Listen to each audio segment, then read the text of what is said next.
Just a few moments, the program will start. Please silence your cell phones.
Good morning, everyone, and welcome to LanzaJet Freedom Pines Fuel's grand opening celebration.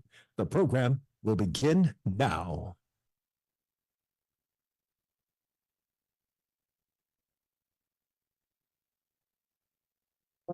Please welcome to the stage to kick off our event, Meg Whitty, Vice President of Corporate Relations and Marketing at LanzaJet.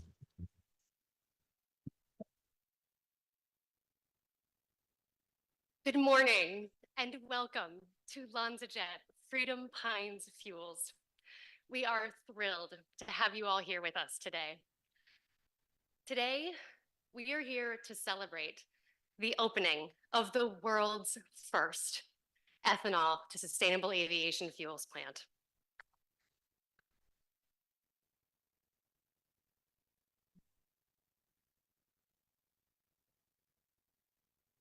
Freedom Pines Fuels is the first of many to come and launches a new generation of sustainable aviation fuels, one that has the capability to catalyze an industry and transform global aviation.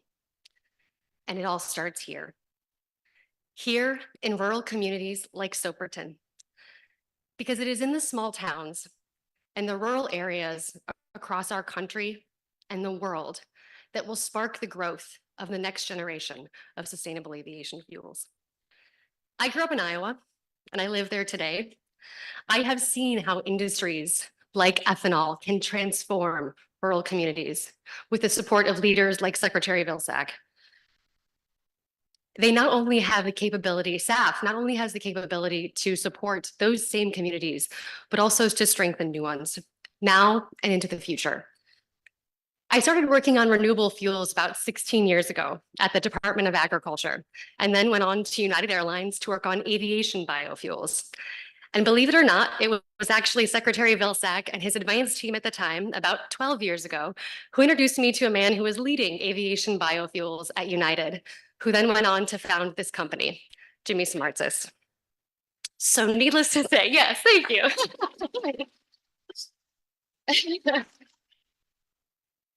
Needless to say, I am very grateful for both of them for the opportunity to be here today. Being here today and seeing the 12-story structure that's been built behind us, seeing the logos emblazoned on the tanks that will hold the millions of gallons of sustainable aviation fuel, and seeing all of the people in this room. It is incredible what happens when determined people refuse to give up. Building the world's first of anything is not easy. The work has been and will continue to be hard. It takes courage. Each of you has played a role in that. Thank you.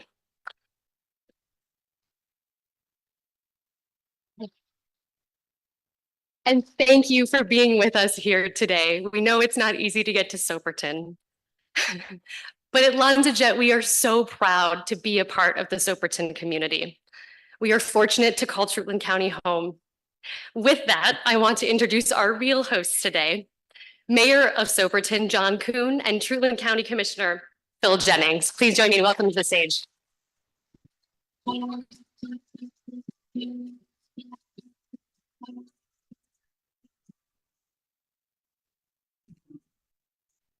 Good morning and welcome to the city of Soperton. On behalf of our outstanding council and our great citizens, we welcome you to the Million Pines City. This is a great day for the city of Soperton and also Trutland County. We are so thankful that Jimmy, you and your company have chosen Soperton, Trutland County to come and be a part of this groundbreaking technology that's, I'm sure, is going to spread all over the world. Thank you for your partnership. Thank you for your investment in our community. And we look forward to a great and a long-lasting relationship. Once again, thank you for being here and welcome to the Million Pines City.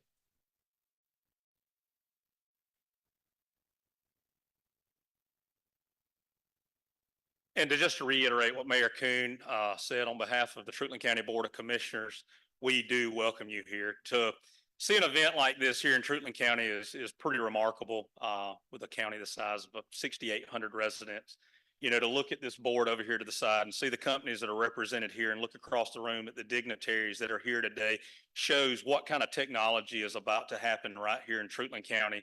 And we couldn't be happier to be partnered with you all and be ground zero for SAF. Thank you for all being here. Enjoy your time in Truitland County.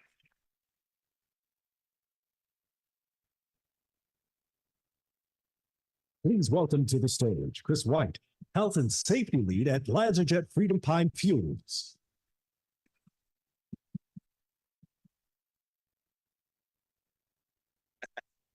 Good morning, everybody. My name is Christopher White. I am the Health and Safety Lead for Freedom Pines Fuels. On behalf of LanzaJet team and everyone at Freedom Pines Fuels, I would like to welcome all of you to our grand opening of our facility here in the beautiful Soperton, Georgia. Before we commence with the event, I would like to take a moment to review some important guidelines that we kindly ask you to adhere to. These guidelines are in place to ensure your well-being of everyone that is present. Firstly, as we explore our beautiful facility, and I mean a beautiful facility, we kindly request that you follow the guidance provided by the LanzaJet staff. They are here to assist you and ensure your safety during your visit. Please be aware of the weather conditions, and if necessary, we will provide you with relevant information to ensure your safety and your comfort. As you can see, the grounds of the facility is covered with compact gravel, which may present tripping hazards. We ask that you, if you see anything that would stand out of the ordinary, please report it to one of our staff so we can get it taken care of. In the event that you encounter any safety concerns or issues during your time here, please do not hesitate to report them immediately to the LanzaJet representative. Your well-being is our top priority and will ensure that any issues are addressed promptly. Lastly, I would like to thank and express the gratitude to the Truitland County first responders who have joined us today. Their presence ensure that any medical issues that we run across required will be readily and available. Once again, I would like to thank you, each and every one of you, for visiting us today, joining us in this great celebration, the opening of our facility. Your presence is greatly appreciated, and we hope that you have a safe and enjoyable experience throughout the event. Thank you.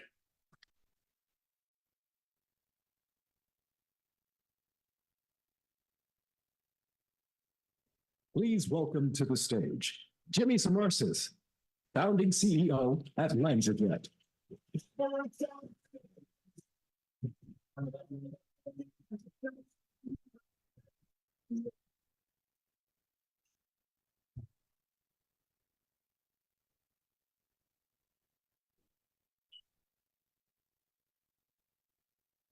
These are not my formal remarks, by the way, so I'm coming back up here later.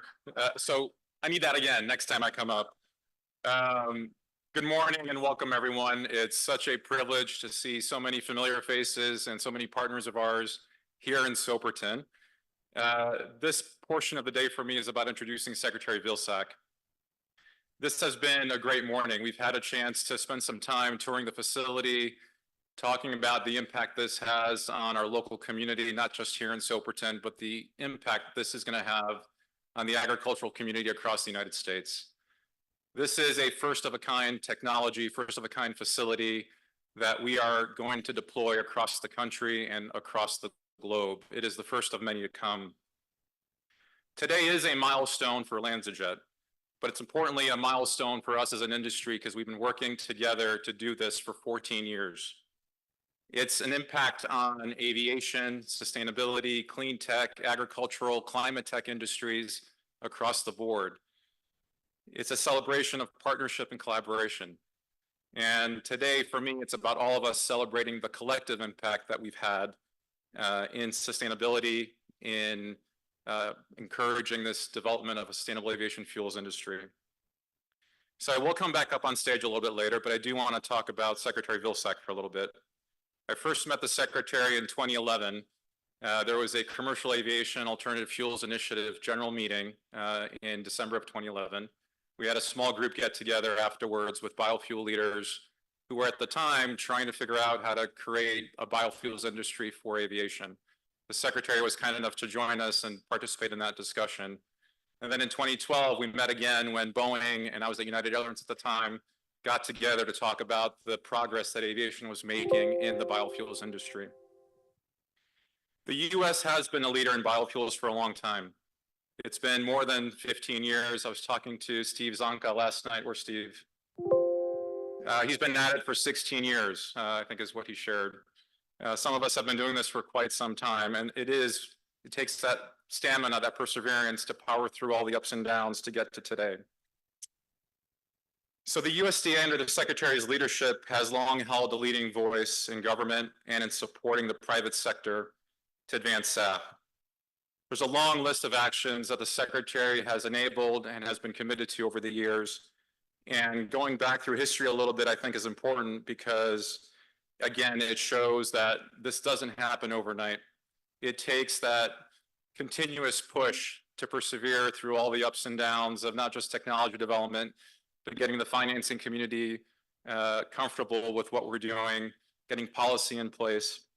It's been a long road. But even back to 2008, under the Farm Bill, please try again in a moment.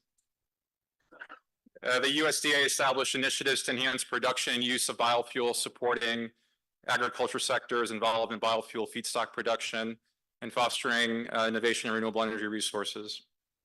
In 2010, the Secretary launched the Farm to Fly initiative, which aimed to develop viable biofuel for the aviation industry, which was a collaboration between the USDA, the FAA, Airlines for America, and other partners. In 2013, the Secretary announced that the USDA extended its agreement to work with the FAA, and in 2014 brought in the Department of Energy as well. In 2021, the Secretary was instrumental in setting up the SAF Grand Challenge to enable the U.S. aviation industry to meet 100% of its SAF needs by 2050, with a near-term goal of 3 billion gallons of SAF by 2030. I'm proud to say that we at LanzaJet committed that 1 billion gallons of that SAF will be using our technology.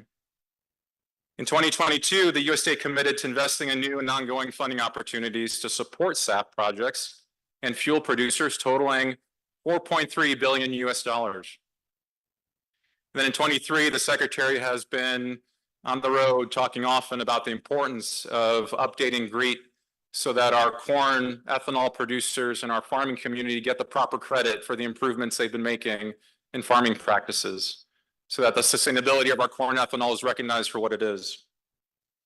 Secretary Vilsack was recently honored with the Lifetime Champion of Renewable Fuels Award by the Iowa Renewable Fuels Association, acknowledging his longstanding commitment and contributions to the renewable fuels industry as a state legislator, as a governor, and as a two-time U.S. Secretary of Agriculture. His advocacy for biofuels, including SAF, has been a vital part of his efforts to create new opportunities for farmers and to bolster rural America. He has been a visionary around SAF since before the term even existed. We've called it biofuels, we've called it alternative fuels, but today it's called SAF. He's been one to help us all think bigger, and I'll come back to that a little bit later today. Suffice it to say, the Secretary has been thinking bigger for our country, industries, the world in the earliest days in developing this industry. He's helped push the boundaries of what we could do. He's inspired farmers, communities, companies, governments to do more and to see opportunities ahead and the needs our society has and will have. He's a big reason why SAF today is becoming the industry that is unraveling right before us. Please join me in welcoming Secretary Tom Vilsack.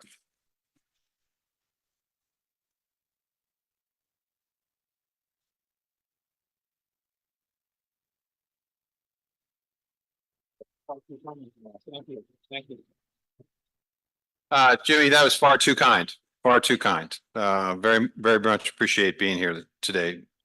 And congratulations to everyone connected with LanzaJet, Freedom Pines Fuel for today and today's announcement and today's opening. Dr. Holcomb, congratulations to you as well, because I know that you've had an integral role in making this day possible. You know, one of the problems of being a keynote speaker is that you produce a outline of your remarks, and then you take the tour, and you learn so much more, and you realize that maybe your remarks aren't quite hitting the mark. So I'm going to change them a little bit. I'm going to wing it which I guess with sustainable aviation fuel is probably a good analogy.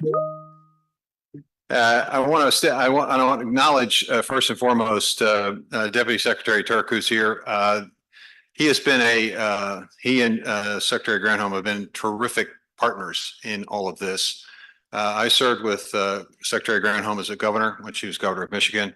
She understands fully and completely the importance of biofuels and sustainable aviation fuel. And David's done just a terrific job as a deputy, and I'm glad to be with him today.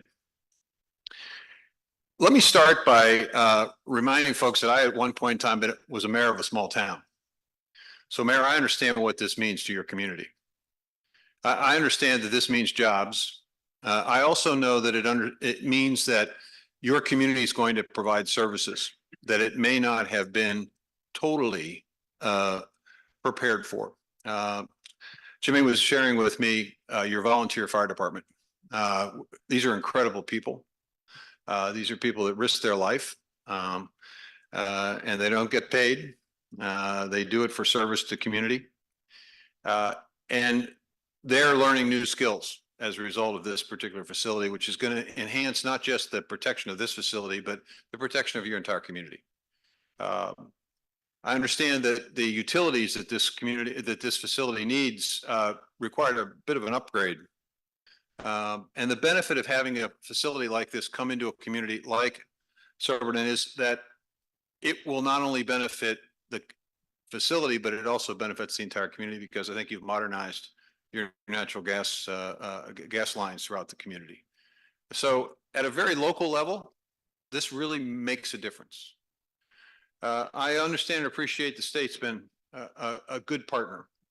Facilities like this don't get built without the states giving permission and granting certifications and licenses and all of that. And the state of Georgia has been very instrumental in making sure that this industry located here.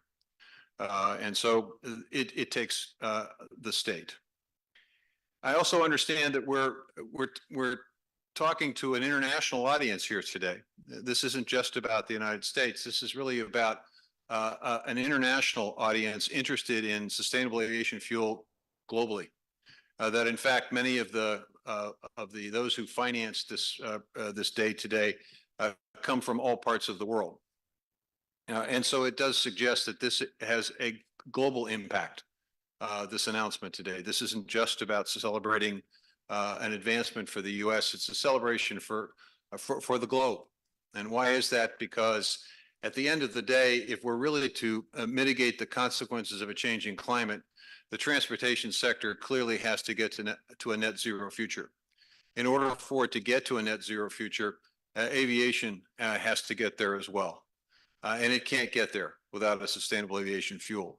So this is a day to celebrate a very significant step forward in allowing the aviation industry and the transportation industry to take a major step forward in its effort to get to a net zero future, which in turn, frankly, provides opportunities for all of us as we try to mitigate the consequences of a changing climate. In fact, President Biden, I was with him in Iowa several years ago when he essentially understood this, when he said that the key to aviation reaching the goal of a net zero future by 2050 lies with sustainable aviation fuel. He understood the connection between sustainable aviation fuel and ethanol, because he made that statement in an ethanol production facility in my home state of Iowa. He also understood that farmers play an integral role in providing the feedstock for sustainable aviation fuel. In fact, he suggested at another event in Minnesota not long ago that farmers would be producing potentially 95% of the feedstock for sustainable aviation fuel. And I'm going to talk a little bit about the importance of that to the country in just a few minutes.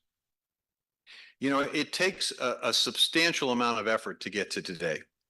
And you're going to hear about the role of government. You're going to hear the role of the capital markets. You're going to hear about local government and state government. But I want to spend a minute talking about the dreamers and warriors who are so intricately involved in creating today. Jimmy mentioned his 14-year trek. He's a dreamer. Dr. Holm, I don't know how many years you've been working on this. I don't want to guess, but I would suggest it's been a while. You too are a dreamer.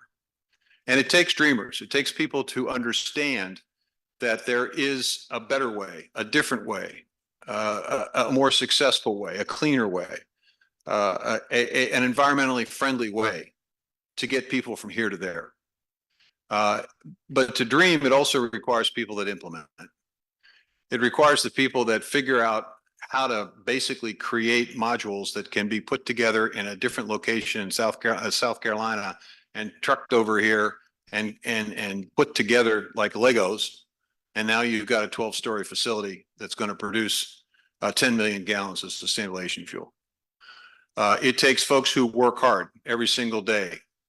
And I don't know if any of the folks who were responsible for actually constructing the module are here today, but I want to acknowledge your efforts and your commitment to this project. You too can take a great deal of pride in today. And you too can understand that when you are part of something that is the first, that is really important, because what you've done is you've allowed us to see a dream in action.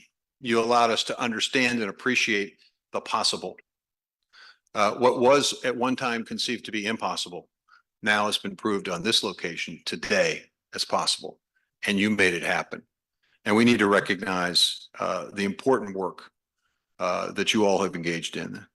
I think we also have to recognize the commitment of the American aviation industry, the significant airlines that have essentially encouraged and driven and financed and pleaded with both Jimmy and his team, but also policymakers to help create this new possible future.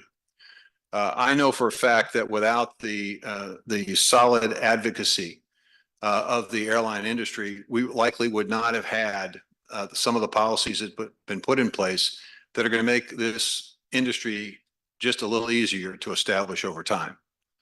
We still have work to do on the policy side. We still have work to do to make sure that the economics work and the government can continue to be a partner in making the economics work. But we certainly have taken an important first step, and American aviation industry is responsible in large part for that step. I want to acknowledge the work of farmers, and farmers not just in the United States, but farmers all over the world, who will be the providers of the feedstock that make this dream a reality. The fact that this facility is taking and using ethanol is a reflection of a number of dreamers and warriors decades ago who saw the opportunity to convert corn and soybeans into a variety of fuels for our cars and our trucks. They too can celebrate today because it is a lineage, it's a linkage, it's a legacy that they are a critical and important part of. But you know, it does take a lot of cooperation. And Jimmy mentioned the cooperation and collaboration. And I'm proud of the fact that in 2021, the Department of Energy, the Department of Transportation, the FAA, EPA, and the USDA came together and decided to be a partner in this journey. We decided that we needed a goal, and listening to the industry, they believed it was possible with a little bit of help and a little bit of assistance that we could get to 3 billion gallons of production by the year 2030. We committed in 2021 to an all-government approach, to be supportive, to be helpful, to work collaboratively together with the industry, to listen and learn from what's necessary from a government perspective to get the job done. And we also understood the importance of establishing a roadmap that we committed to.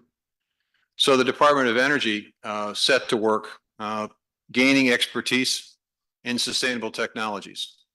Mention has been made of the partnership between the Department of Energy and this project. They too looked at ways in which this opportunity could be scaled up. It's one thing to have an idea. It's one thing to have a pilot.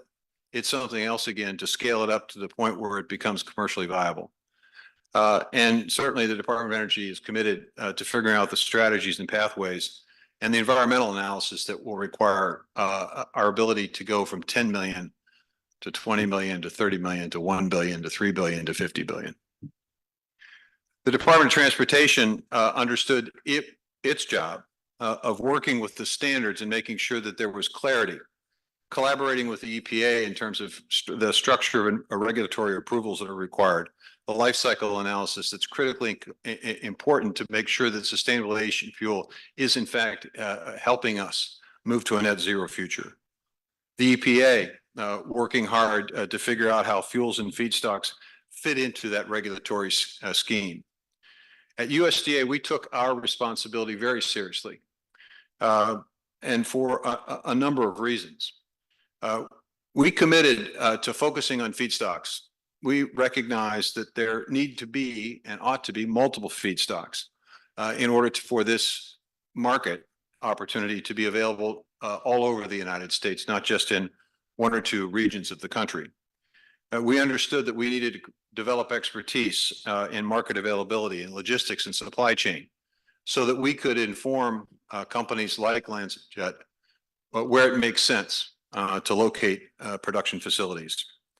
We knew that we needed to do more research in conversion technology. We needed more understanding of exactly the infrastructure necessary for the supply chain to work. We knew that we needed to develop policies surrounding evaluation analysis and how end users could essentially be empowered to utilize this fuel. We felt it was necessary to continue to invest in a number of biomass production facilities. This technology is significant because it has the capacity to use ethanol in the production process. There are other ways to do this. There are other opportunities with cover crops that are currently being explored so that we create multiple avenues. We knew that we needed to figure out ways in which we could help decarbonize the supply chain, working with farmers and ranchers and producers to embrace climate smart practices so they in turn could provide the feedstock that would allow companies to succeed. Shoot, we're even working with folks in Arizona to produce rubber out of a desert shrub because we understand the significance, and by the way, the byproduct of that rubber production can be used in sustainable aviation fuel. So there's a whole host of opportunities that we're promoting. And as Jimmy indicated, we're working collaboratively with our sister agencies to figure out how to change the modeling to reflect the new realities in agriculture. There is a tendency on the part of many people in this country to underestimate and underappreciate the American farmer. I think there is this understanding and belief that they are still using relatively unsophisticated production systems. They haven't been where I've been. They haven't talked to the farmers I've talked to. These are a sophisticated, thoughtful lot. They are embracing new technologies. They are learning to utilize these new technologies, and they are very committed to a climate smart and sustainable future. They understand where the market is headed.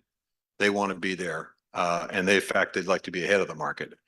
So that's why we invested nearly $3 billion in 141 projects across the United States. Over 100 of our major commodities involved in these projects, over 205 climate smart or sustainable practices being invested in. The department's investing in these practices, encouraging farmers to embrace them. Hundreds of thousands of acres have been enrolled just at the beginning of this effort. Farmers understand the opportunity not only to receive resources from the USDA to embrace these practices, but also that there is a value-added opportunity at the end of these practices that will result in farmers potentially making a little more money. And we are going to collect information and data so that we can make sure that the science is fresh, that there's a basic understanding of what actually is happening on the ground instantaneously and in very real time. We think that's incredibly important as the modeling and the tax policies and so forth get developed. So the bottom line is we think that there are a multitude of opportunities here, but it takes somebody to be the first. It takes somebody to basically create the opportunity to allow the rest of us to understand what is possible. And it's those who are first, who go through the difficulties and the challenges and the barriers, who take long committed effort, who face barriers, who face challenges, who face skeptical investors, who face governments who may or may not understand the future of this technology, and they remained committed to overcoming those barriers. And the people that work here at LanzaJet are those people, those dreamers and warriors who made this day possible. Let me explain to you why this is particularly important to the United States and to farming. And this is personal to me. I started out my professional career as a lawyer in a small town in Iowa. Before the mayor of our town was murdered, and I was asked to become the mayor of the community, the mayor of the town.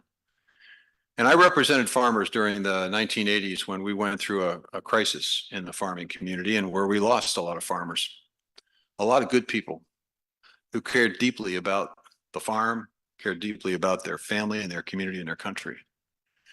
I've done a study recently of how many farms we've lost since 1981 when former Secretary of Agriculture, a guy by the name of Bob Berglund, warned the country that our efforts at focusing solely on production could lead to a loss of farms. And I think you might be surprised to learn that since 1981, the United States has lost 437,300 farms. Farm families that are no longer in the farming business. I'll give you a sense of how many farmers that is.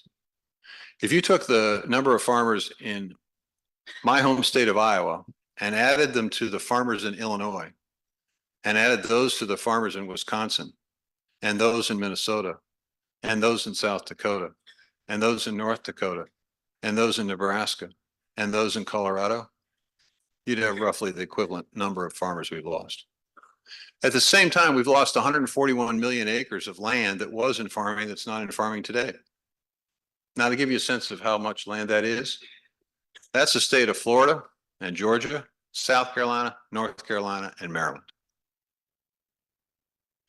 What happens when you lose farms isn't a tragedy to the individual farm family. It's a tragedy to the community that depended on those farm families. There are fewer kids in the schools, so the schools have to merge. There are fewer customers in the Main Street businesses, and so those close and we have a dollar store or a Walmart. There are fewer folks supporting the hospital, so maybe you can't attract a doctor. In essence, people watch their communities diminish. This company, this project, this industry provides a ray of hope to reverse that trend.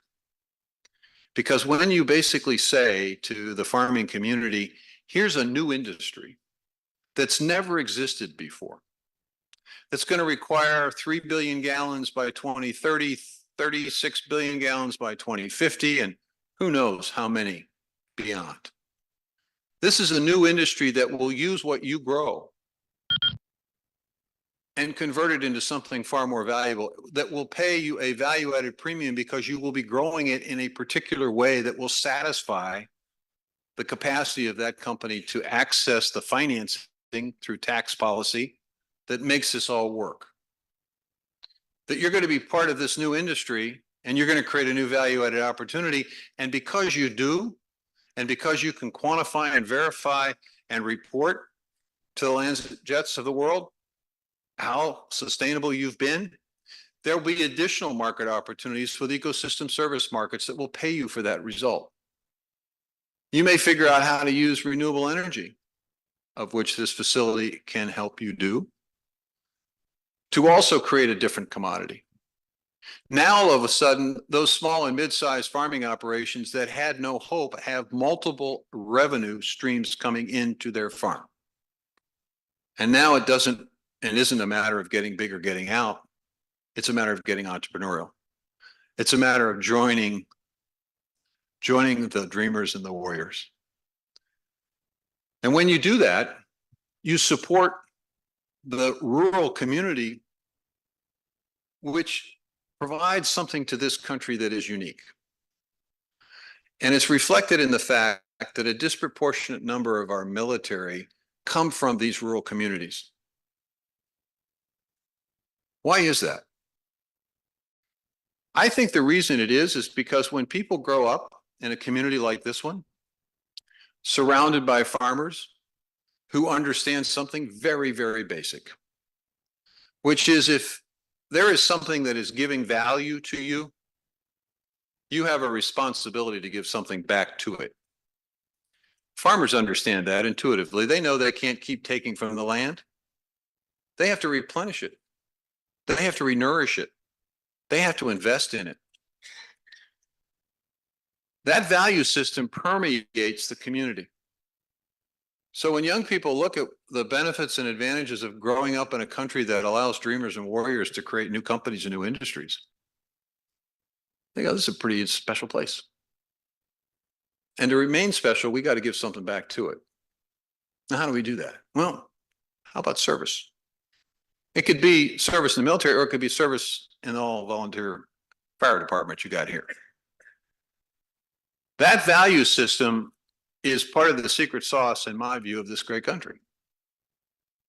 So this industry, this celebration isn't just about a company, as important as it is, Jimmy. It's not just about an industry, a new industry, as important as it is. It's not just, Dave, about the environment and taking on that climate change, as globally important as it is. For me, in the position I have, the experiences I've had in representing farmers and understanding them, this is about creating the opportunity for folks to do what they love to do and to pass it on to the next generation. And in doing so, preserve and protect a value system that's critically important to our national security and to our very essence. So I'm really, really pleased to be here. It wasn't so hard, Mayor, to get here. It's a beautiful place. But I will tell you, Mayor, I like your slogan, Million Pine City, got it. But I think you're going to have to add just another phrase to it, and the 10 million gallon city, because that's what you've got. Thank you all very much.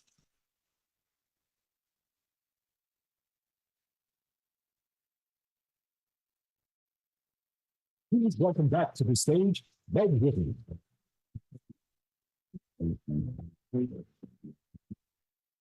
Thank you so much, Secretary Vilsack.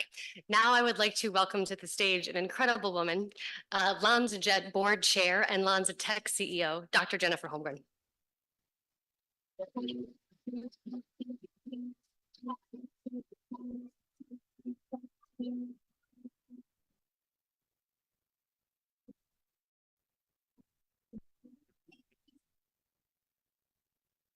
You have no idea how much joy it brings me to be here. Thank you. Thank you very much. And thank you, Jimmy. And thank you, Secretary Vilsack. And thank you, Deputy Secretary Dirk. I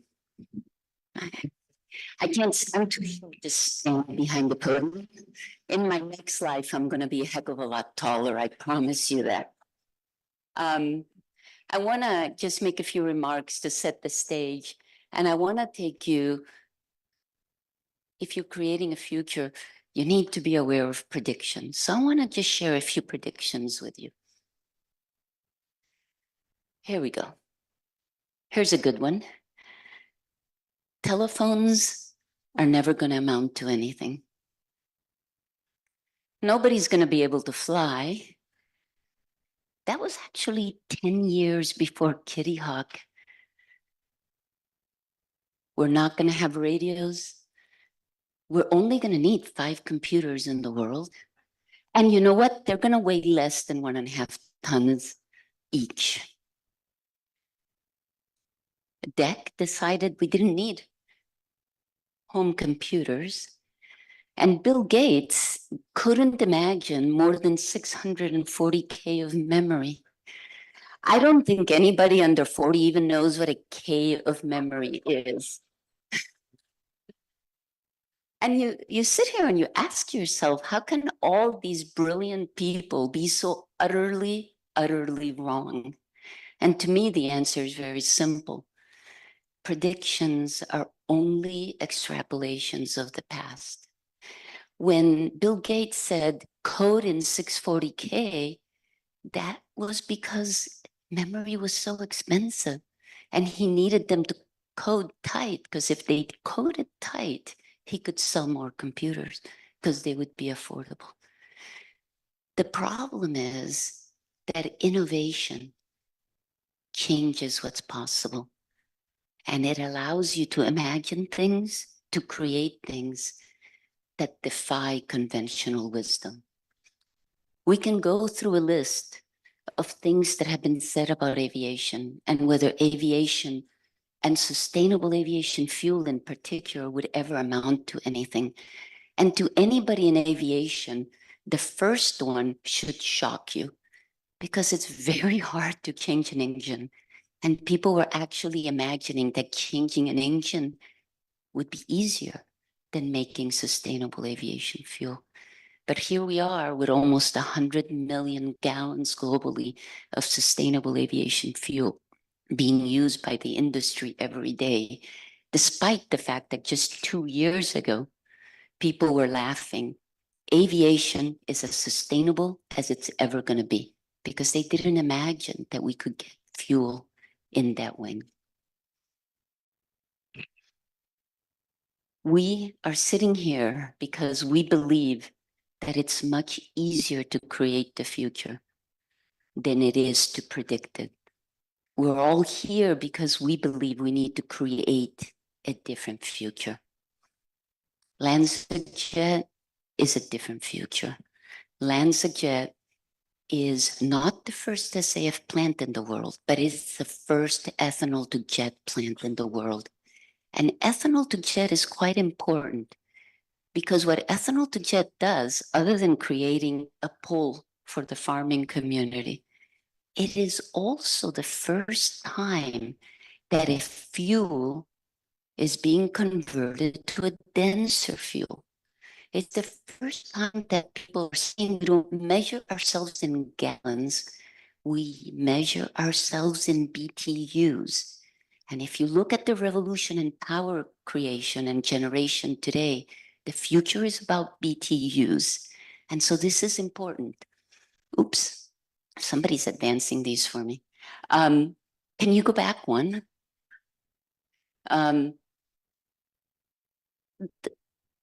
But this is a real tribute also to a world where you imagine that distributed production, distributed ethanol production, a hub and spoke model will be important. We've said that the biofuels industry will grow up around the hub and spoke model, where something like ethanol will be made near the farms, near the grain, and then it will be centered, taken to a central, very large refinery location. Unlike refineries, refining is based on the densest liquid known to man. You bring that into a central refinery. Here, you have to do some of the production in a distributed fashion, and then in these communities, and then bring it to a central location. This is only possible, this plant you see here, because of LanzaJet. This is possible not just because of the idea of LanzaJet, but because of the work and the resolution and the faith that all the people sitting here had that have made this possible. This team has made this possible. So massive thanks to LanzaJet. But also, next slide, massive thanks to all of you. Every single one of you here has contributed, whether you contributed by helping the technology develop, whether you contributed by investing in the technology, whether you're contributing because you all make ethanol in a different way and are excited about putting it in this plant, or just because you're a member of the aviation industry and you believe sustainable aviation fuel will happen. And anybody I haven't mentioned, you're here because you've also contributed. I tell my team we're on the road to awesome. The problem of being on the road to awesome is that it's not paved. And so you're going to fall. And people here, I can recognize all of you, have helped us not fall. Many of you, when we have fallen, have picked us up. And so you've made this day possible. You've made this possible. And so for all of you, I want to read you some words from Steve Jobs. Here's to the crazy ones, the misfits, the rebels, the troublemakers, the round pegs in the square holes, the ones who see things differently. They're not fond of rules, and they have no respect for the status quo. You can quote them, disagree with them, glorify or vilify them, but about the only thing you can't do is ignore them, because they change things. They push the human race forward. And while some may see them as the crazy ones, we see genius, because the people who are crazy enough to think that they can change the world are the ones who do. So all of you who have stood with us when it would have been much easier to go on the paved road, thank you for being the crazy ones, or for being willing to be here with us. On that note,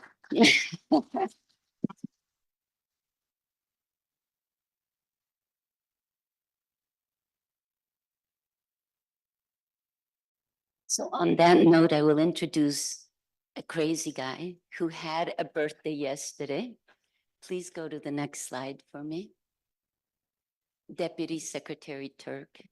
The DOE has been so instrumental in making this happen. So it's my honor to introduce you as a fellow Illini with a great history of having tried to change the world. And I welcome you to the stage for your remarks.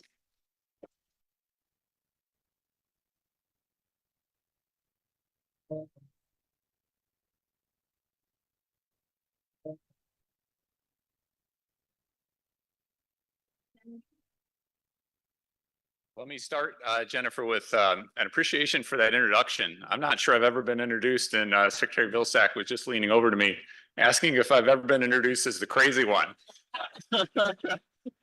I can't say that's ever happened. I can tell you all sorts of things my three kids call me on a regular basis. Crazy, I'm sure, was part of the litany, but many other descriptors as well. It's just an absolute pleasure to be with you all. I want to do some big thanks before I get into. I'm going to do what Secretary Vilsack did and sort of throw away the formal remarks, and I just want to talk about why this is such a big day, why this is so important. But before doing that, what I'd love to do is just give a big thanks to our LanzaJet and LanzaTech colleagues, for the dreamers, for the warriors. So if everybody who's part of LanzaJet or LanzaTech could stand up so we could just give you all a big round of applause.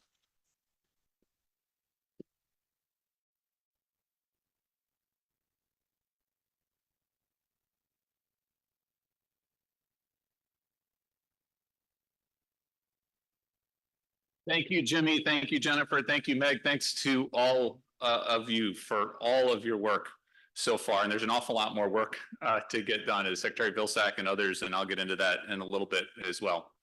I also just want to thank and appreciate our mayor, our county commissioner, to John, to Phil, for welcoming us into your community for this event, but more important, for welcoming us all in this partnership in your community. So thank you very much.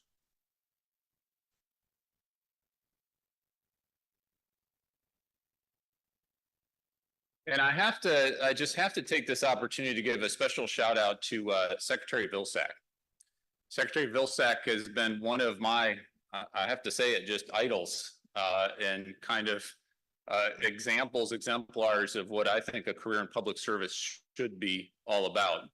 I grew up 29 point something miles away from Iowa in the state of Illinois, in a very rural community. And so I had a chance to see Secretary Vilsack when he was governor. I don't think I had a chance to see him when he was mayor, but when he was governor, and just the phenomenal work he's doing in this Department of Agriculture. We do a lot of partnership, as Secretary Vilsack did, between the Energy Department and the Agriculture Department. He's such a visionary, and he's such a force. You never want to get into a disagreement in a White House meeting where you're on the other side of Secretary Vilsack. He is just so dogged, and where that comes from, and you can just sense this just hearing him, especially for those who, if this is the first time you've had a chance to hear him live and in person, just the passion about what we all need to be doing for farmers, for small communities, for rural communities, of which I come from. It's just such an inspiration to have you part of the government, part of this administration. So thank you, Secretary Vilsack. If we could give him a big round of applause.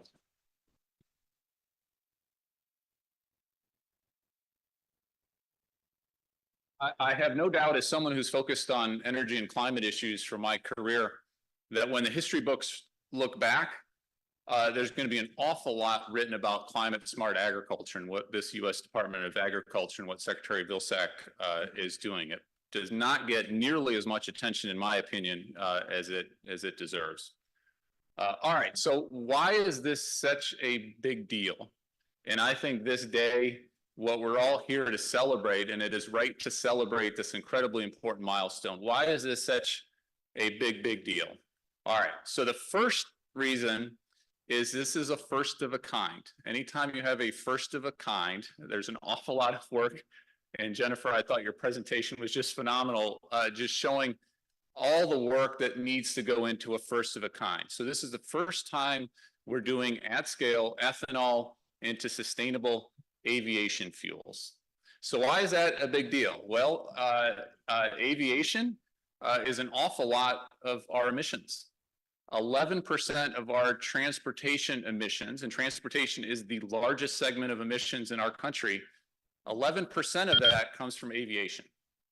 That is an awful lot of emissions out there. And when you look at the trends and where things are going, that's only increasing. Aviation is increasing, those emissions are increasing unless we have solutions to take that head on. And we need to take that head on now so that we can deal with this and scale it up going forward. I'm a bit of an energy nerd, so I'm going to nerd out for just a few minutes. I promise I won't nerd out the entirety of my comments here. So right now, if I were to ask you where we're at on our sustainable aviation fuels journey, what percent of global aviation fuels are actually sustainable aviation fuels? That percentage is 0.1%. And that's probably even rounding up. So it's probably even less than that. 0.1% of where we need to get. 10% is what we as an administration have put out as a goal to get to by 2030. 0.1% to 10%, and then 100% beyond that to 2050. This is our grand challenge, Sustainable Aviation Fuel Grand Challenge, that we're working with the U.S. Department of Agriculture, Transportation, others in the government of public-private roundtable way. 10% is about 3 billion gallons of fuel.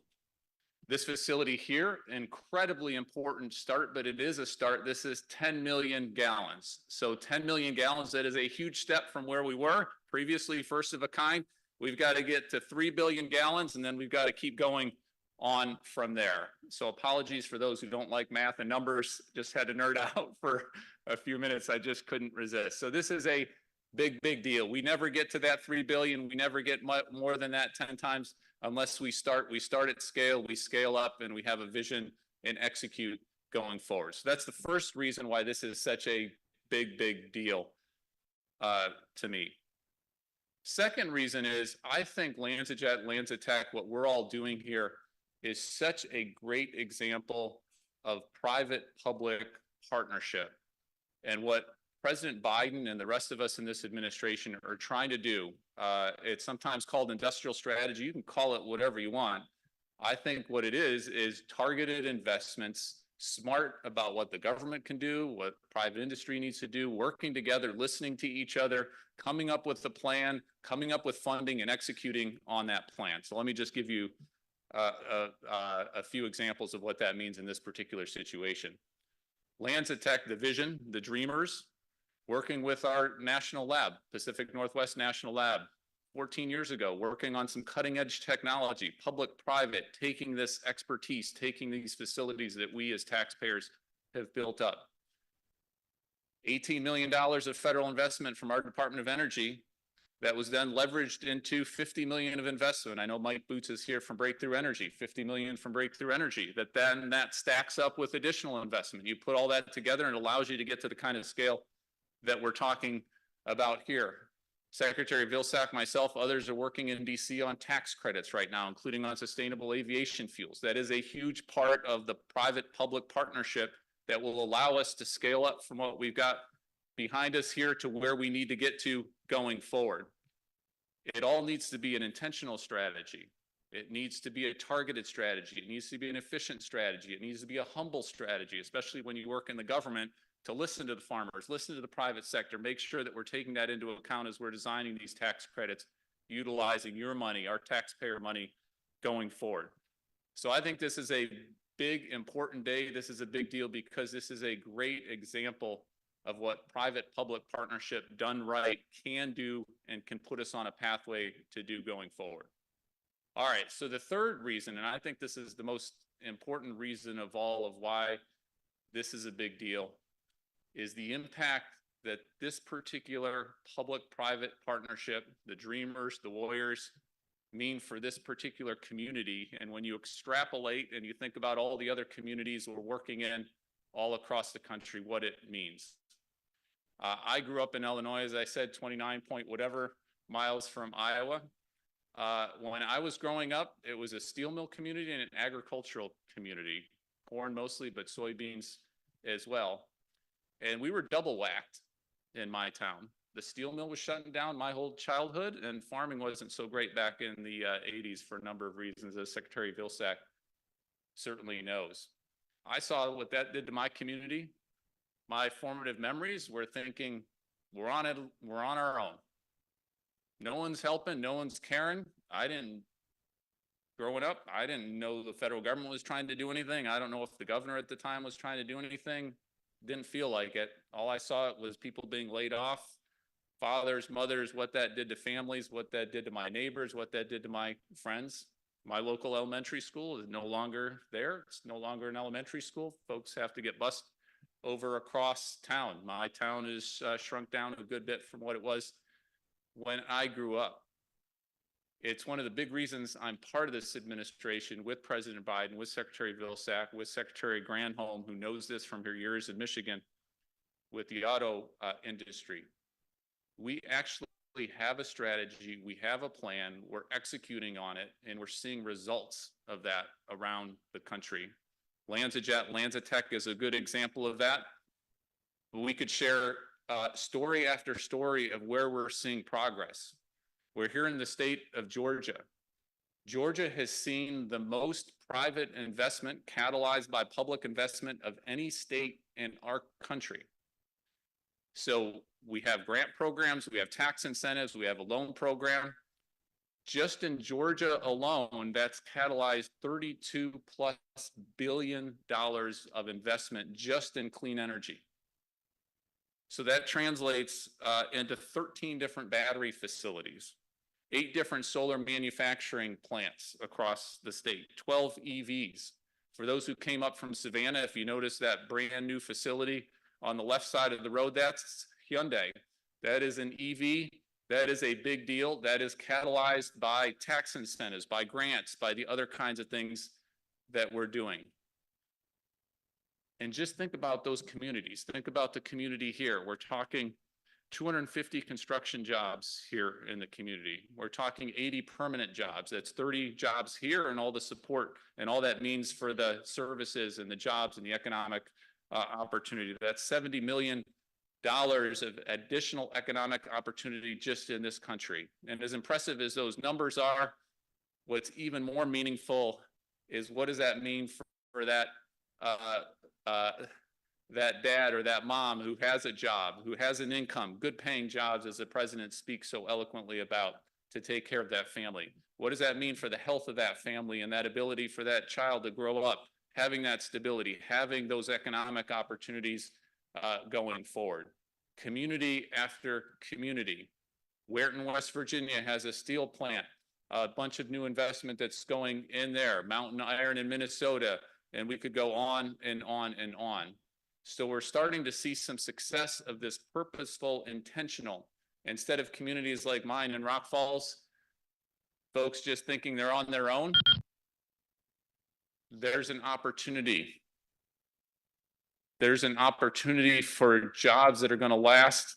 If we're successful here, and we need to be successful here, we've got to go from that 10 million gallons up to LanzaJet's part of it is 1 billion gallons by 2030. They've taken on the responsibility to do 1/3 of our overall commitment on sustainable aviation fuels. Think of the ramp up opportunities, not just for this community, but communities across the country if we're successful. And at the same time, we can take climate change head on and deal with all the other pollution and all the other issues that we need to deal with as well. So that to me is the biggest and most important of why this is a big, big deal. All right, let me just conclude, if I could, where I started with some thanks. And Secretary Vilsack's description of dreamers and warriors, I think, is an incredibly compelling vision. What I'd like to do is just thank the warriors here in particular, those who've been working on building the plant, those who hopefully will have jobs at the plant going forward as it gets up and running. So I may butcher some names. Apologies for that. If Louis Masarwe is here, and also Nick Cavalier, could you guys stand? And anyone else who's been working on this plant, building the plant, let's just give a big thanks to our warriors.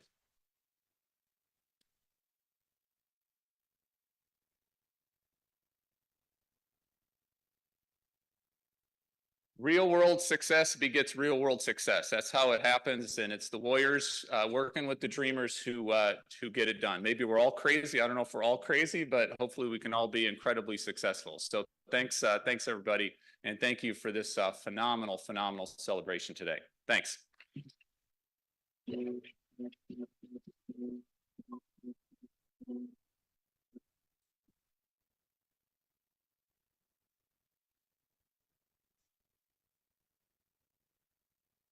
Thank you, Deputy Secretary Turk. Please join me in welcoming to the stage from the Georgia Lieutenant Governor's Office, TJ Hudson.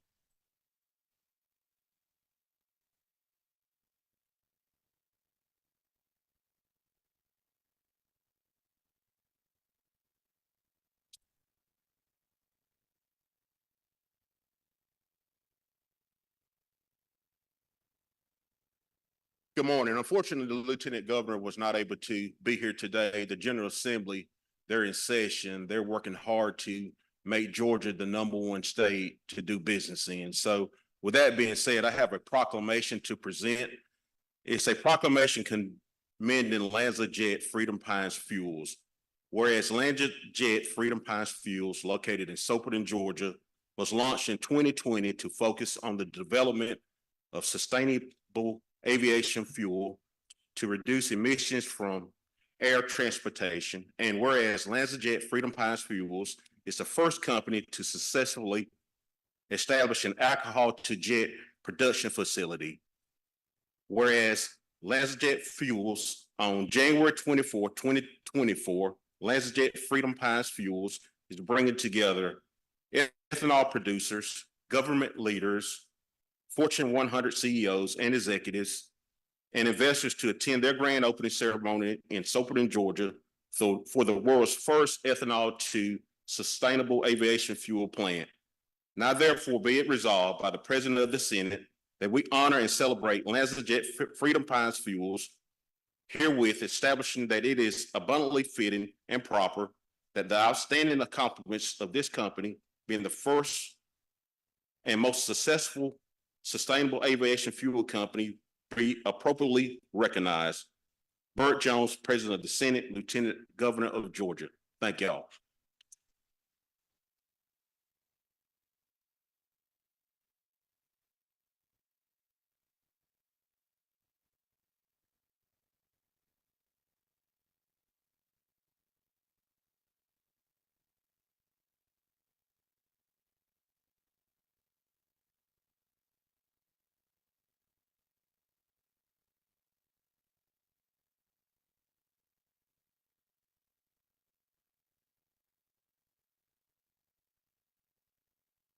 What happened to my walk-up music?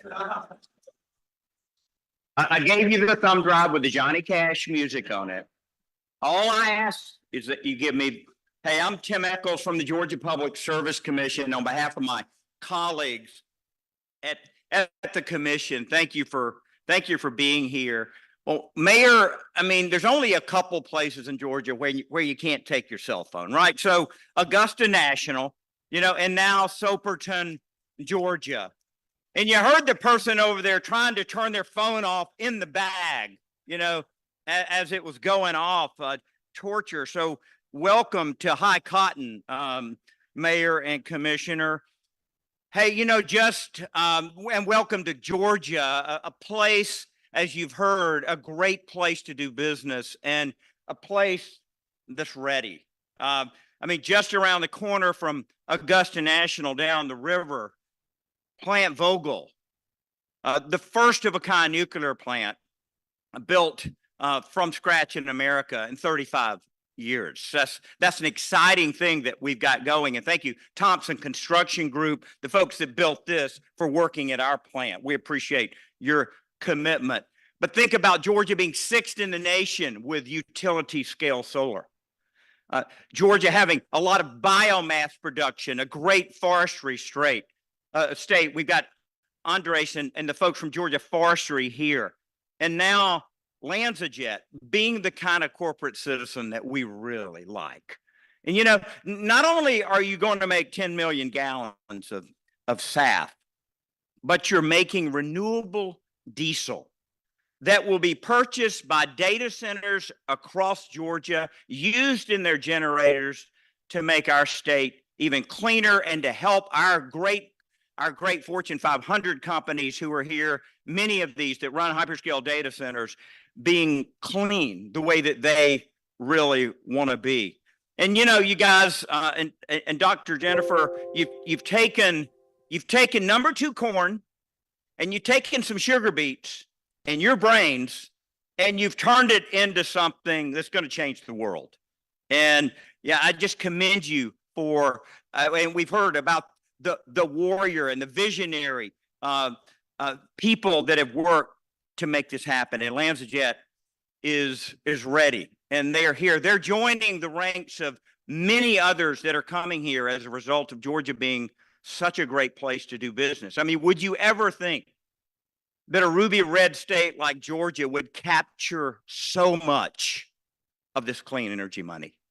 Rivian, Hyundai, SK Battery, Q-Cells, the largest solar plant in North America. We are just gobbling it up.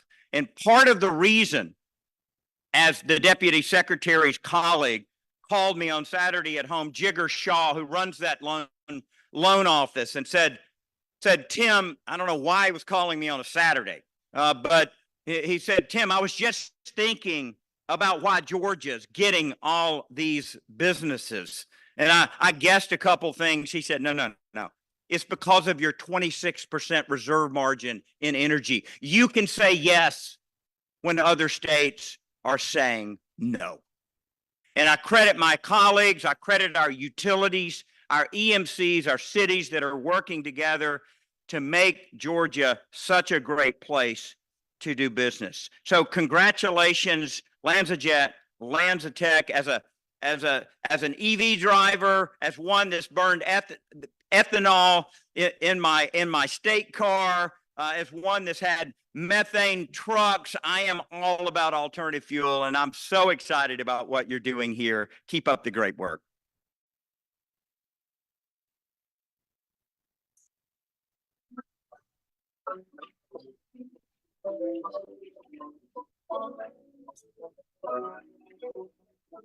Thank you, Commissioner Eccles. We'll make sure you have good walk-off music. So now we want to take a moment to share a very short video with you that we hope showcases this moment, our work here, and our incredible team.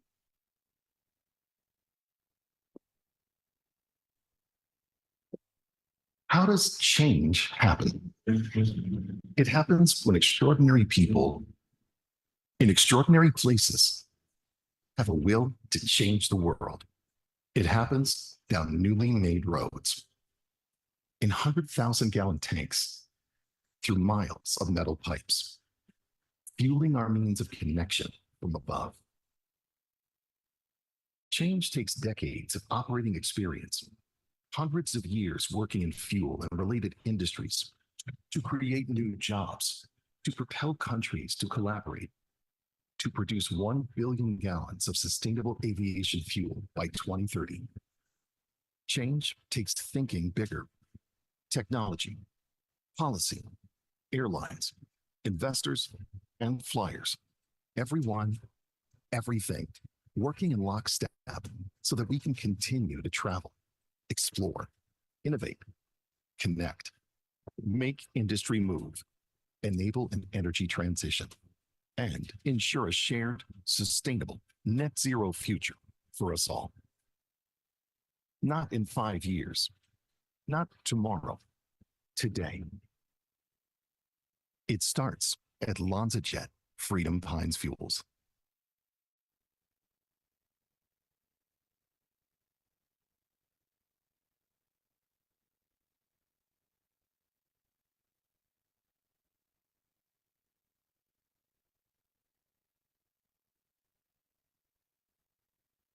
Please welcome to the stage, Jimmy Samarsis, founding CEO at LanzaJet.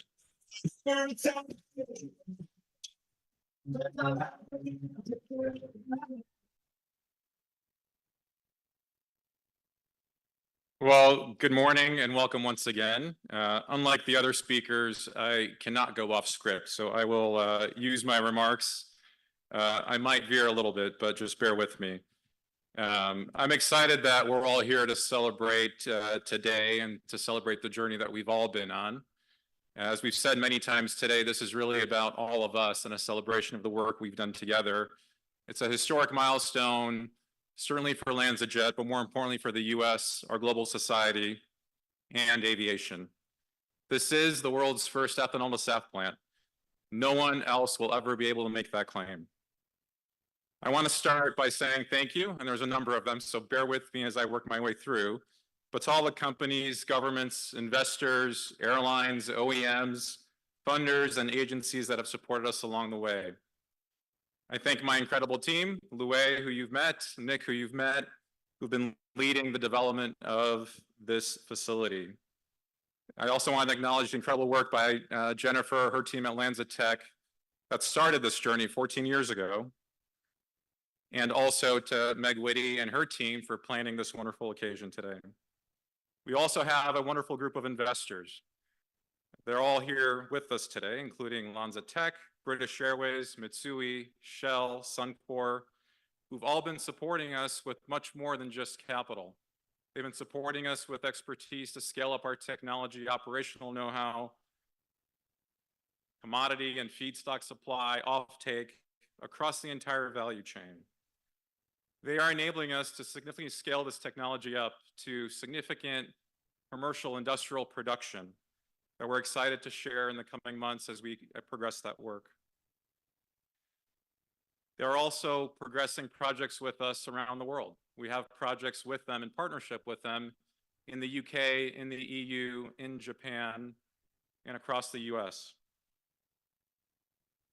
A special thank you to our technology, engineering, and construction partners, who not only have been instrumental to this project, but had also engaged with us on others, and they've shown us what it truly means to be a partner.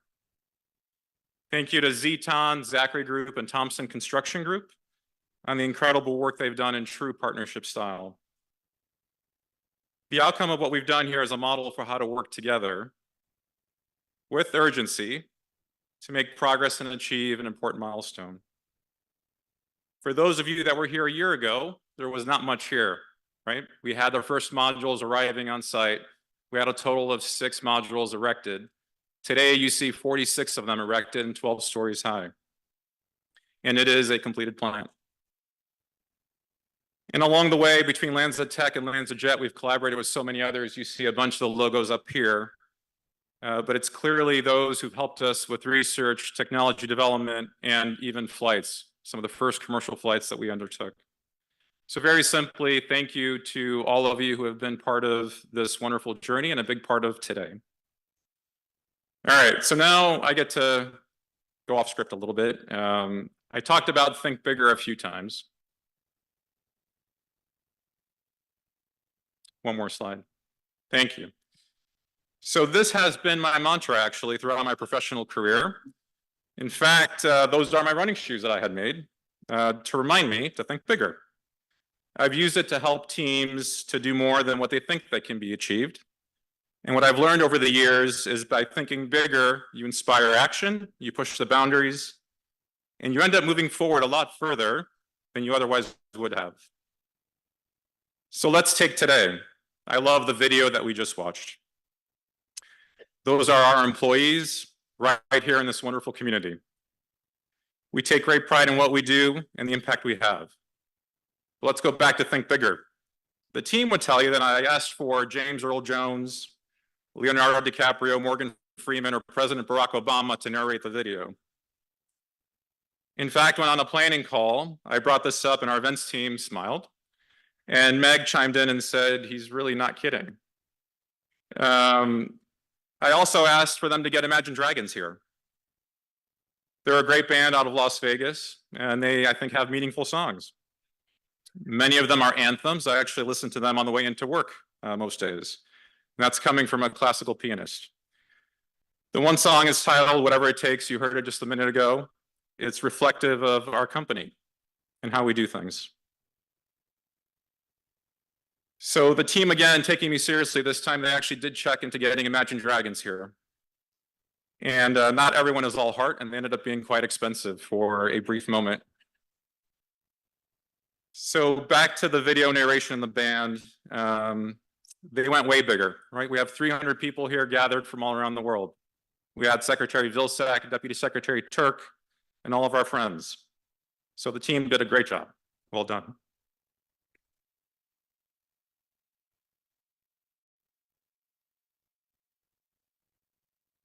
So we could have done this as a different event, but it was important to us, and we believe for the industry in our country, that we celebrate this perhaps in a slightly bigger way. So from a very young age, I've had a hard time believing that an aspiration can't be achieved. So I'll share a story with you. At 19, I was in my second year of college. A friend told me about a White House internship program. I called the White House and I requested an application to be mailed to me. That is how you did it back then, some 30 years ago. And I applied, and I got a letter back saying, thank you, but due to overwhelming interest, there's not a spot for you in the program. I was a city kid from Chicago with no political ties or ends. That is the actual letter. I kept it. Yeah. But the White House underestimated me a little bit. I didn't take no for an answer. So I ended up, as I applied, I sent a letter to George Stephanopoulos, who was senior advisor to the president. I also wrote to Leon Panetta, who was chief of staff to the president. I think he became Secretary of State, CIA director. He's had a great career. Laying out my motivation for being there. It did catch George's attention, and his office called me with a message from George. And a couple of weeks later, I had an acceptance letter from the internship program. And I kept that letter as well. So when I went to DC, I spent the first week in the old executive office building working in the First Lady's office. And a week later, I was asked to take a role in the president's office in the West Wing.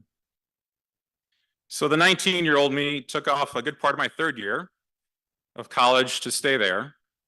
The thinking being, when else would I have a chance to be in the West Wing? It was a unique lifetime opportunity. I spent some time with George. There we go, one back. That's a very young me at 19. And often saw Leon late at night as he was departing the White House and had the chance to connect with them often. I was often one of the last ones to leave because my job as the intern was to take certain documents to the president and all of his senior aides as the last thing that happened every evening. So I share this because as a young man who, like many young adults and kids, have dreams and an aspiration to make a difference, I thought for me it would be through government and politics. But ever since I left the public sector, I made my focus to have a mission and to find a way to have impact in the private sector by working in partnership with the public sector. So I am here today, and we are here today. One slide forward, please. Yeah, one back.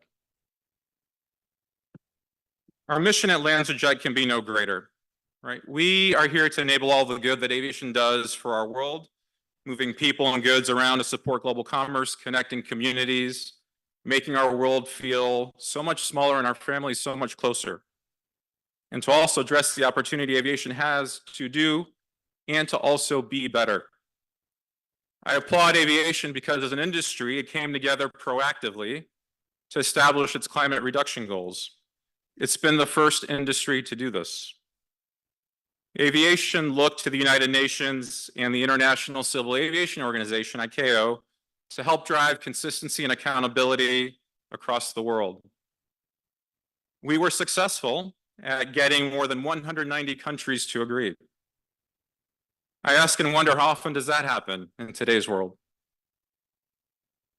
It's rare, so I think it says something about the industry's approach and the imperative to do this. Aviation has had the ambition, the desire, the motivation, and perhaps even the constraints to be more sustainable. Progress is happening.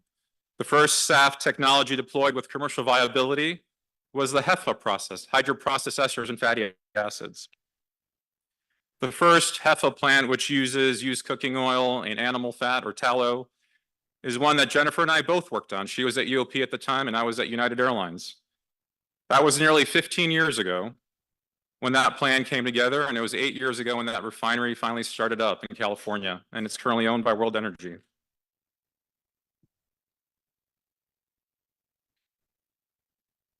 Sorry, one back, thank you. So according to the EPA, and you've heard some of this a little bit today already, SAF production in the US in 2022 was 8 million gallons, and in 2023, it shot way up to 13 million gallons, right? So let's have the right perspective. Compared to our commercial jet consumption in 2023, that is 0.07% of fuel used. As you've heard about the ambition of 3 billion gallons by 2030, it's about 15% of today's consumption, expected to be 10% of 2030 consumption.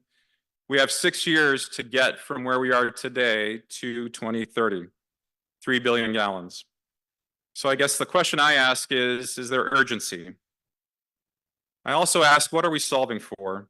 Are we simply addressing a desire to do something only if we're mandated to get there? Are we motivated by the fact that we can and should do better by our customers, our kids and grandkids, our society, our environment, our own personal health? Or are we seeing that our world isn't quite as stable as we would like for it to be and likely won't be? So how does energy security, national security, economic independence, and economic growth all factor in? So a few years ago, I had the opportunity to attend a climate change conference on the Greek islands. It was attended by the world's top religious, government, academic, and science leaders. I was actually the only business executive there. So where religions have differences, right, they were aligned on the need to protect what they all viewed as a gift, which is our Earth, our planet. There was broad alignment by the academic and science leaders on what's causing climate change and the types of actions we can take. Governments were also aligned, and we benefited by having Christiana Figueres with us, who helped negotiate and architect the Paris Agreement in 2015. So we wrapped up, and as we left, I felt a void, which was that sense of urgency. So as I got back to the mainland, unseasonably dry weather and extreme heat caused a wildfire right near Athens. 104 people lost their lives. I had to drive through the area, and you can smell the stench. People literally jumped into the sea to escape the blazes. So government officials were on site, and citizens were confronting them with anger. All assets had been mobilized. The sense of urgency and of commitment to never have this happen again was very palpable. So my point here is that with urgency, right, the human spirit, our assets, our technology advancements, our alignment and coordination across governments, and with innovation and financing, action and progress happens. My fear is that we will only feel a sense of urgency when the crisis becomes real, when it begins to impact where we live, when it factors into lower corporate returns, when expectancy in health and life changes course, or when we can no longer power our society because of regional and global tension. The problem is that when we're at that point, when we start to feel that palpable experience that changes are happening, we will be backed into a corner. So the crisis is staring right at us, as if it's, as we say here in the US, a Mack truck headed our way at full speed with no brakes. So underlying all of this is that we know we can, we should, and perhaps we have an obligation to do better.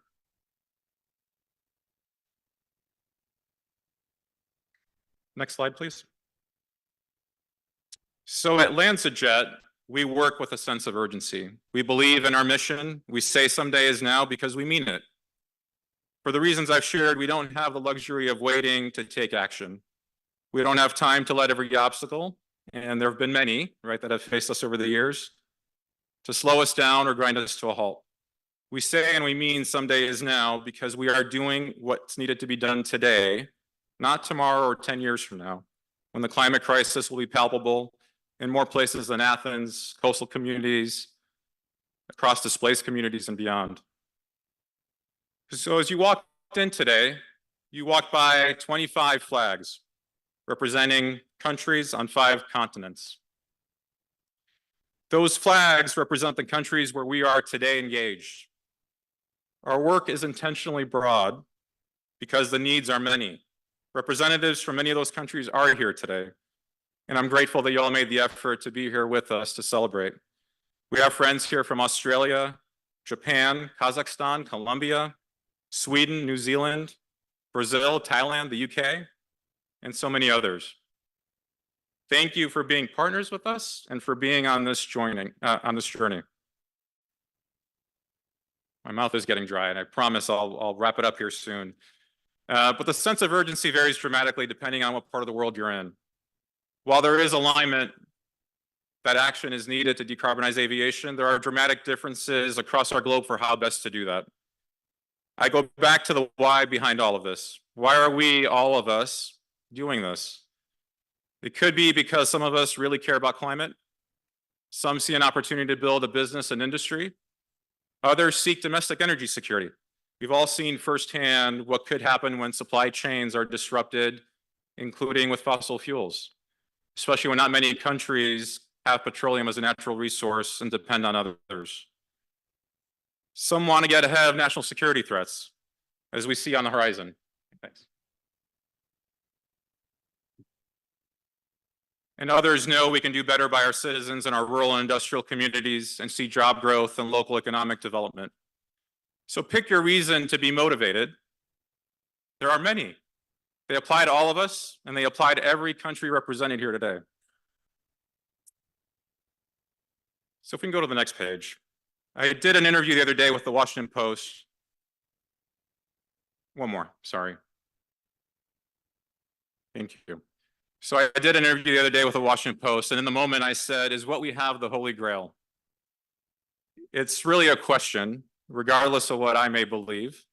Some of you may be smirking, some might be rolling your eyes. I'm hoping some of you are pondering the question. I will say that we were indeed the first to establish the ethanol-to-SAF pathway. And now most of the largest process technology companies are hot on our trail, but are many years behind. So I would say we've been onto something that at least others see as a pretty big deal. So I am intentionally exaggerating what this pathway could be. Maybe. So let me peel this back a little bit. Here's what we see as being important in this effort to decarbonize aviation. The ability to have immediate impact and to be relevant in the future. So flexibility and versatility. What I mean by this is twofold: having the opportunity to use existing feedstock while shaping future feedstock supply chains, and enabling the combination of technologies over time as they advance, as they mature, as they scale, and they de-risk. It's also about not being feedstock constrained. And I'll talk about ethanol again here in a little bit. It's about having the opportunity to be applicable in nearly every part of the world. It's enabling the maximum opportunity to get to SAF and to deliver an approved drop-in solution. It's maintaining nearly all of the carbon and energy in the source feedstock and the final fuel product. It's about having the ability to continue to reduce carbon intensity, meaning to bend the carbon curve today and to continue to advance toward net zero and carbon negative fuels in the future. It's about having the opportunity to see improved economics that approach parity with fossil jet fuel as the technology scales and improves. And maybe it's because it addresses energy security, national security, and economic development. So if we can do the above, perhaps there's something real to my question. And above all else, I am an optimistic realist. So having a dose of optimism in what we can do for the world balanced with reality isn't a bad thing. Sometimes this industry is plagued by the next new shiny technology that holds many promises. Or perhaps it's held back because of the real difficulties in developing, engineering, and building new plants with new technologies, which carry a lot of risk and which require significant new funding and investment, all sometimes leading to question our overall belief whether we can get there. So as we all sit here with a view of our biorefinery, this is real, and it can and will be real for many others. There have been many years, 14 of them, to be exact, of effort to design, develop, engineer, scale, test, retest, qualify, fund, and build to get here. So all of you were invited here because you've been part of this journey. It's a testament to what it takes to develop new technology and to bring it to life. So back to the question of whether this is the holy grail for aviation decarbonization. Time will tell. But let me share with you a few more things. Ethanol is a beautiful molecule. It's clean and lets us build exactly the carbon chains we want to get the fuels and products we want and desire. We get 90% SAF and 10% renewable diesel. It's technology that has been designed to be a SAF production process, but flexible to change to 75% renewable diesel and 25% SAF.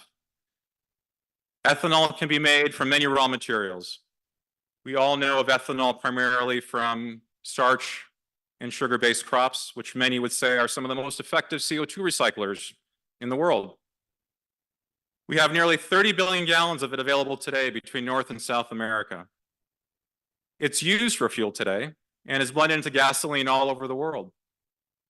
As road transport electrifies, we are creating a new transportation market for it to serve instead, aviation. The United States is an anchor market for us with approximately 18 billion gallons of ethanol capacity.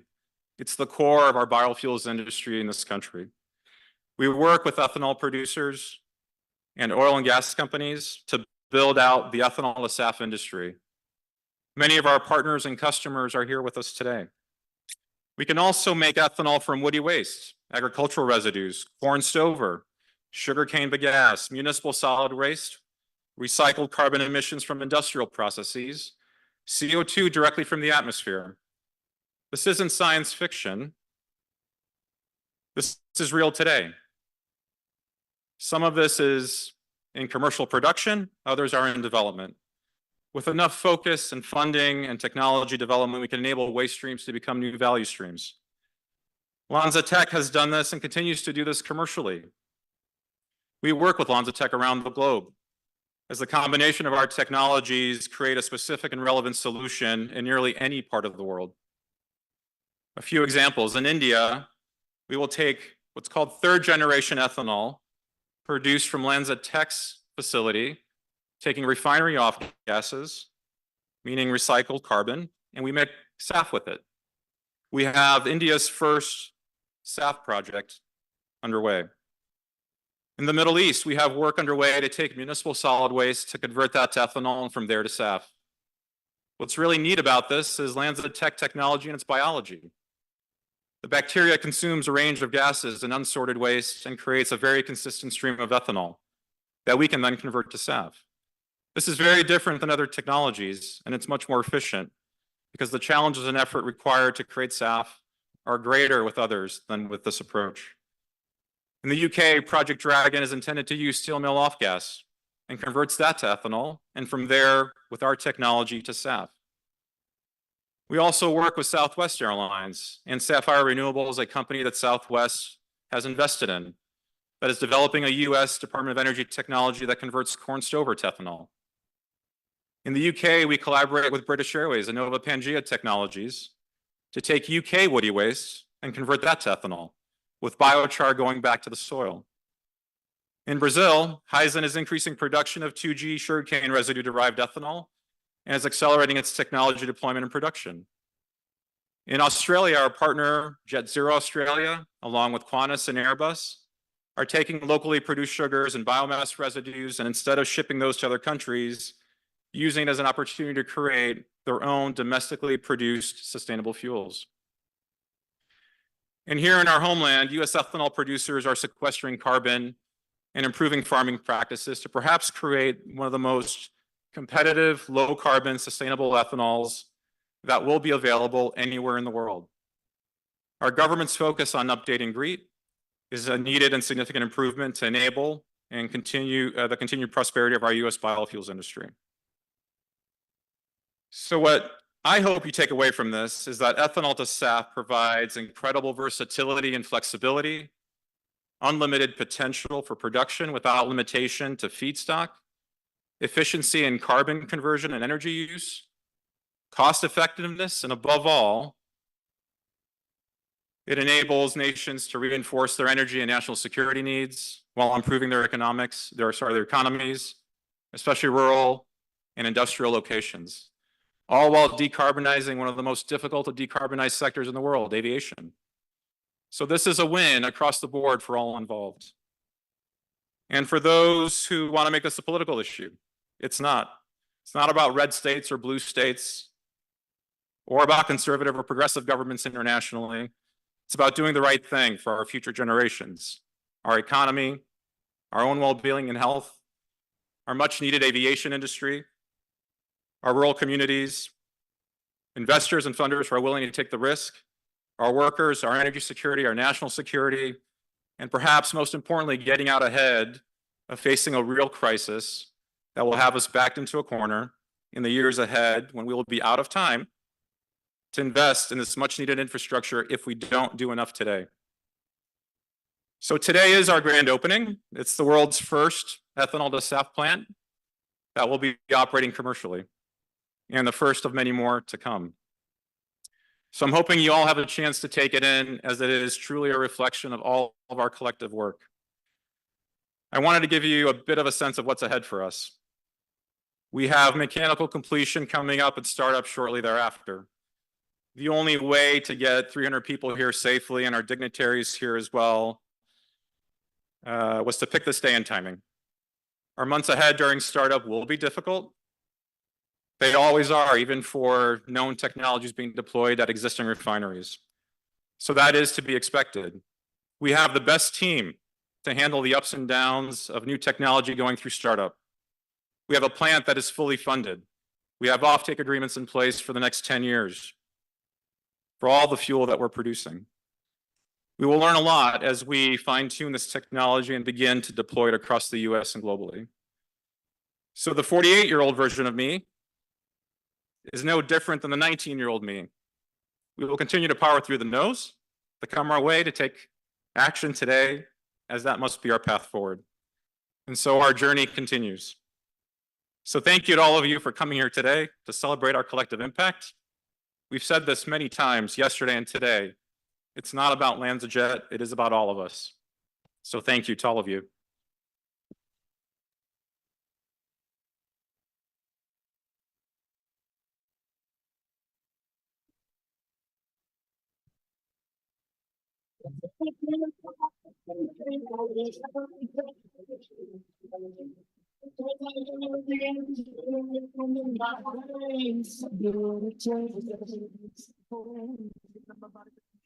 Thank you, Jimmy. And thank you all so much again for being here today. I've got my logistics notes. I gotta make sure I give you all of the logistics next. Sorry, so many papers. Okay, so let's see. I want to start by thanking a few folks really quickly. One, I want to thank our student helpers from Trutland County High School. Can we give a big round of applause for our students?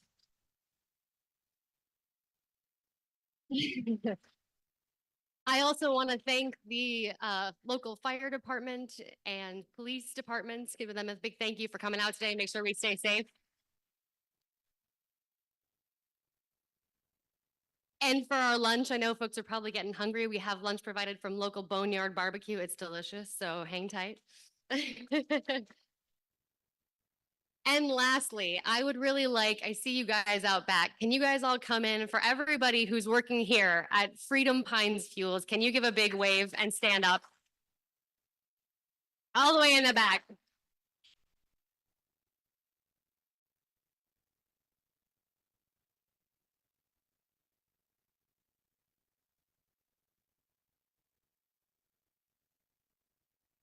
This team has been working incredibly hard to get us ready to open this plant and to get us ready for today, and it shows. Thank you.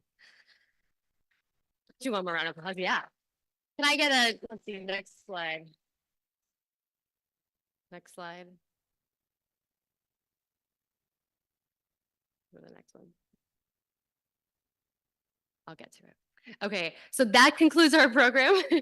A few quick logistics notes. We'd like to invite all of you to quickly come out right out here for a full group photo. Yes, we can do. We've done it before. We'll do it again. After which, we'd like to invite all of you to have a lunch. We have lunch being served out behind the tent. Quick note on shuttles. The first shuttles will be going back to Savannah. Will depart at 12:30 p.m. The second buses will depart at 1 o'clock. So if folks need to stay a little bit longer, you may. If folks need to head out, you also may. If you took the school buses over from the offsite parking lot, those will be leaving immediately preceding the photo. So if folks need to head out, completely understand. So the rec complex buses will be right where they dropped you off. With that, thank you all for joining us here today and welcome. On behalf of LanzaJet Freedom Pines Fuels, we thank you. This ends our program.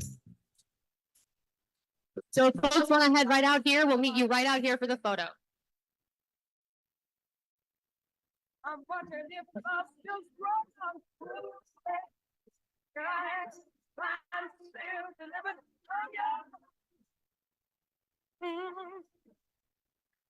Recording stopped.